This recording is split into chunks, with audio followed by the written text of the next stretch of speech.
सभी धर्म प्रेमी सज्जनों को सादर नमस्ते। साथियों, मैं सत्य प्रकाश आर्य अपने इस YouTube चैनल पर इस स्वाध्याय सत्संग रूपी आध्यात्मिक चर्चा में आपका हार्दिक स्वागत करता हूं। साथियों, उपनिषदों पर बात कर रहे हैं और उपनिषदों की श्रृंखला में मुंडकोपनिषद इस समय प्रसंग में है। मुंडकोपनिषद के प्रथम मुंडक के 4 श्लोक कल हमने पूरे कर लिए थे। आज 5वां श्लोक लेते हैं। क्या है 5वां श्लोक? तत्राप्राऋग्वेदो यजुर्वेदो सामवेदो अथर्ववेदः शिक्षा कल्पो व्याकरणं निरुक्तं छन्दो ज्योतिषमिति अथ परा यथा तदक्षराधिगम्यते। इसका भावार्थ है, इनमें ऋग्वेद, यजुर्वेद, सामवेद, अथर्ववेद शिक्षा, कल्प, व्याकरण, निरुक्त, छंद, ज्योतिष का ज्ञान, अपरा विद्या यानी साइंटिफिक नॉलेज है। जिस विद्या से उस अक्षर ब्रह्म का ज्ञान हो वह पराविद्या है, स्पिरिचुअल नॉलेज है। अपरा विद्या साइंटिफिक नॉलेज को ईशोपनिषद में भी अविद्या तथा पराविद्या स्पिरिचुअल नॉलेज को विद्या कहा गया है। साथियों, समझने के लिए बहुत बड़ा प्रसंग है। अब इसमें अपरा विद्या में चारों तो वेद आ गए, छंद आ गए, निरुक्त आ गया, शिक्षा आ गई, जो भी हम शिक्षा पद्धति में जो कुछ भी चलन में है, व्याकरण आ गया, और इस सब को क्या बताया है? अविद्या। ये सब अविद्या है। और इसके परे जो परम अक्षर ओंकार का जो हमको ज्ञान कराए वो है पराविद्या। इसको समझने के लिए अब क्योंकि वेदों की तो सब जगह मान्यता है, लेकिन उसको भी अविद्या का क्षेत्र कह रहा है मुंडकोपनिषद। ये सब अविद्या का क्षेत्र है। इसी बात को मैं कितनी बार पहले कहता आया हूं कि ये ज्ञान है, वास्तविक ज्ञान है, साइंटिफिक ज्ञान है। किसी भी मंत्र को अगर पूरी तरीके से परिभाषित करो तो साइंटिफिक ज्ञान है। स्वाहा की जो आहुति देते हैं वो इसी भाव से तो देते हैं कि इसमें जो भाव छुपा है वही, उसी भाव से मैं आहुति दे रहा हूं, ताकि वो साइंटिफिक उसी प्रकार से फलित हो, इसीलिए आहुति दी जाती है। लेकिन ये फिर भी अविद्या का क्षेत्र बताया। इस बात को मैं पहले भी इस बात को कई दफ़ा कह के आया हूँ कि अगर आप उधर पराविद्या के क्षेत्र में नहीं पहुँचे, पराविद्या के क्षेत्र को जब तक आपने नहीं जाना, तब तक ये क्षेत्र आपके लिए अविद्या का ही क्षेत्र रहेगा। कोई भी व्यक्ति, आम व्यक्ति अगर आपको चैलेंज कर दे, आप सारे ढोल नगाड़े बजा के कहो कि हम वेदों को मानते हैं, हम व्याकरण को मानते हैं, हम शिक्षा को मानते हैं, हम निरुक्त को मानते हैं, हम छंदों को मानते हैं, हम इस शिक्षा पद्धति को मानते हैं, इसको मानते हैं, उसको मानते हैं, लेकिन प्रामाणिकता के तौर पे अगर कोई भी व्यक्ति, साइंस से पढ़ा हुआ व्यक्ति, प्रबुद्ध व्यक्ति, कोई भी अगर आपको ये कह दे कि भाई इसको आप, अगर ये बात सत्य है, चलो हमने भी माना ये सत्य है, लेकिन आप इसको प्रमाणित कैसे करोगे? तो आप इसको प्रमाणित नहीं कर सकते जब तक आप, क्योंकि साइंटिफिक नॉलेज है और साइंटिफिकली इसको प्रमाणित किया जा सकता है, लेकिन आपके पास प्रमाणित करने का क्या मापदंड है? अगर कोई इसमें मिलावट कर दे, अगर कोई इसको जो है ना अपने तरीके से प्रस्तुत कर दे, तो आपको इसमें प्रमाणित क्या है? और जबकि साइंटिफिक नॉलेज ये प्रमाणिक ज्ञान है और ये सत्य ज्ञान है। दरअसल इसको अगर प्रमाणिक दृष्टि से देखे जाओ जब एक प्रामाणिकता में इसको सिद्ध करने चले जाओ तो ये सत का क्षेत्र मिलेगा।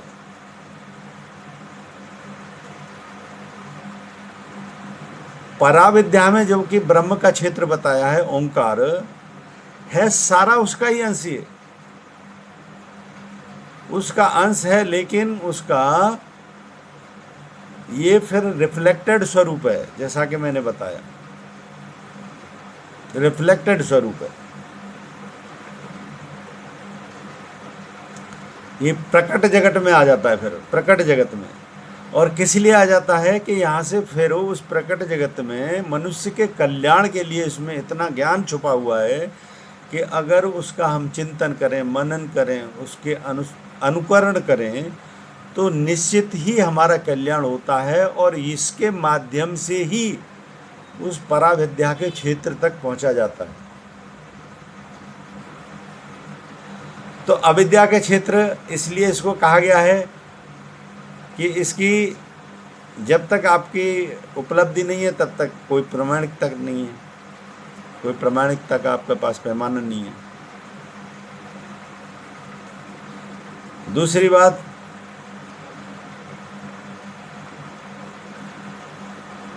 इसमें बहुत सी मांगें भी छुपी हुई हैं, और उन मांगों के माध्यम से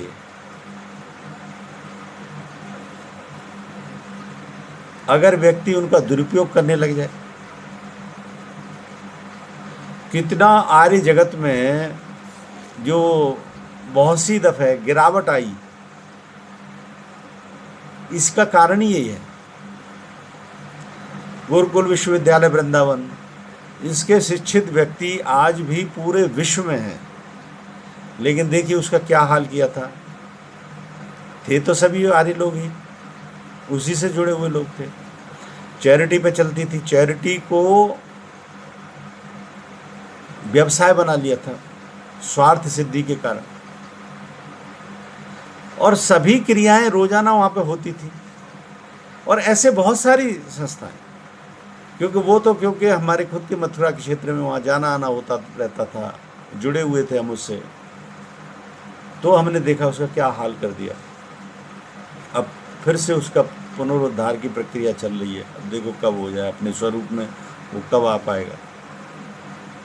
तो ये किन्होंने किया था? ये जो 5 विकार हैं ना, उनकी वृत्ति बहुत ताकतवर है, वो घेर लेती है, इसके परिणाम को भी वो दूषित कर सकती है। तो इसलिए इसको अविद्या का क्षेत्र कहा गया कि यहाँ से अगर व्यक्ति चूक जाता है तो वो कहाँ गिरेगा कुछ कह नहीं सकते। जबकि ये क्षेत्र सबसे श्रेष्ठ ज्ञान का क्षेत्र है, क्योंकि चारों वेद आ गए इसमें, निरुक्त, छंद, सब कुछ आ गया, शिक्षा पद्धति आ गई, सब कुछ आ गया, व्याकरण आ गया। व्याकरण में तो ये वेद का जो है ना संगठित जो ऊर्जा है, संगठित शब्दावली है जो वेदों की, व्याकरण में तो उसको खोल के ही तो समझाते हैं। और मैं इतना भी बता रहा हूं, देखो मेरा तो विचार है बल्कि एक लेबोरेटरी तैयार करना वेदों की प्रामाणिकता के लिए। लोग नहीं बढ़ के आ पा रहे, ये उनका दुर्भाग्य है, मेरा कोई दुर्भाग्य नहीं है। मैं तो अपनी बात को प्रामाणिकता से अभी भी कह सकता हूं कि व्याकरण जो करते हैं हम वेदों का, इसको क्यों अविद्या कहा गया ये भी समझा देता हूं कि व्याकरण जो हम करते हैं किसी भी शब्द का, तो शब्द की जो संगठित ऊर्जा है उसको अगर हम व्याकरण में खोल के करेंगे, और उस व्याकरण में जब खोल के संधि विच्छेद अगर हमने किसी शब्द का कर दिया, और संधि विच्छेद करने के बाद उसको अगर हम समझने की कोशिश करेंगे, तो वो सिर्फ समझने के लिए है। उसका जो संगठित शब्द है, उस ऊर्जा का और इस ऊर्जा का कोई तालमेल नहीं। समझ लो, ऐसे समझ लो जैसे पराविद्या और अविद्या का क्षेत्र कहा गया है कि पराविद्या में तो परम ब्रह्म परमात्मा ओंकार, वो पराविद्या का क्षेत्र हो गया, और ये वेद व्याकरण ये सब जो है ना अविद्या का क्षेत्र हो गया। तो इसमें और उसमें इतना ही फर्क है। जैसे संगठित शब्द है उसमें और व्याकरण में संधि विच्छेद करके जो हमने कर दिया, वो संधि विच्छेद किया जाता है किसके माध्यम से? व्याकरण के माध्यम से। वो क्यों किया जाता है? ताकि हम उसको समझ सकें, अपनी भाषा में, शैली में समझ सकें, इसलिए किया जाता है।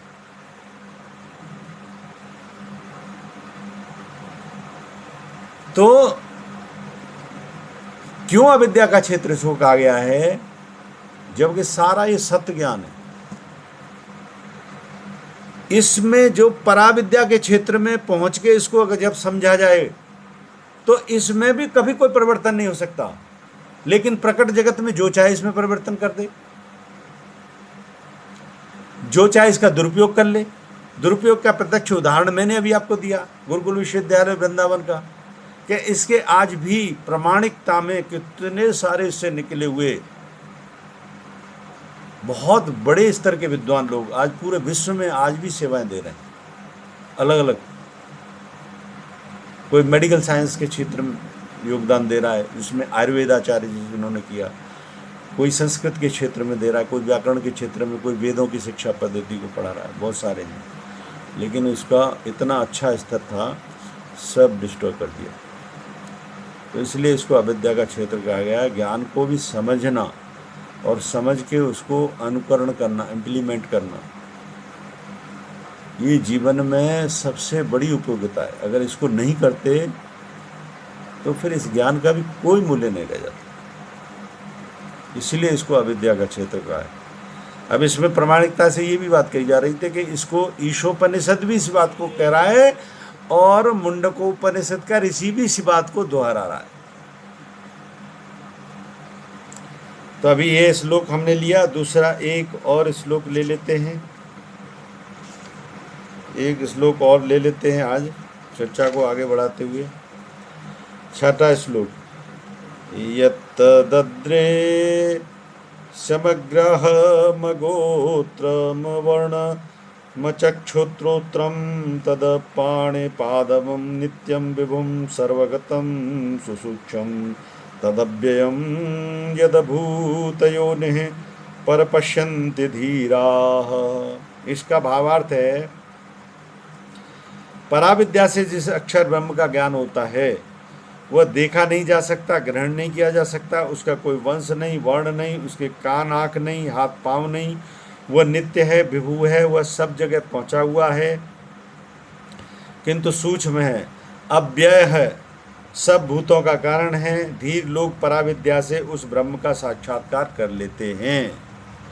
बहुत महत्वपूर्ण बात है इसमें, लेकिन समय का अभाव है, इसलिए इस चर्चा को हम कल करेंगे, क्योंकि बहुत गहराई की विषय है, बात है। क्योंकि उसमें अभी तक हमने समझा पराविद्या क्या है, अपराविद्या क्या है, इसमें पराविद्या क्या है, पराविद्या के लक्षण क्या हैं, अभी हमने समझे अपराविद्या के लक्षण क्या हैं, अपराविद्या का गुण स्वभाव क्या है, वो सारे अभी हमने समझे। अब हम पराविद्या के लक्षण और गुण स्वभाव को समझेंगे, तो ये चर्चा कल करेंगे। मुझे उम्मीद है चर्चा पसंद आ रही होगी। पसंद आ रही है तो वीडियो को लाइक करें, अधिक से अधिक इसको शेयर करें। शंका समाधान के लिए कोई प्रश्न है तो कमेंट बॉक्स में लिखें। बने रहें मेरे साथ, बने रहने के लिए बहुत बहुत धन्यवाद। इत्योम सम नमस्ते।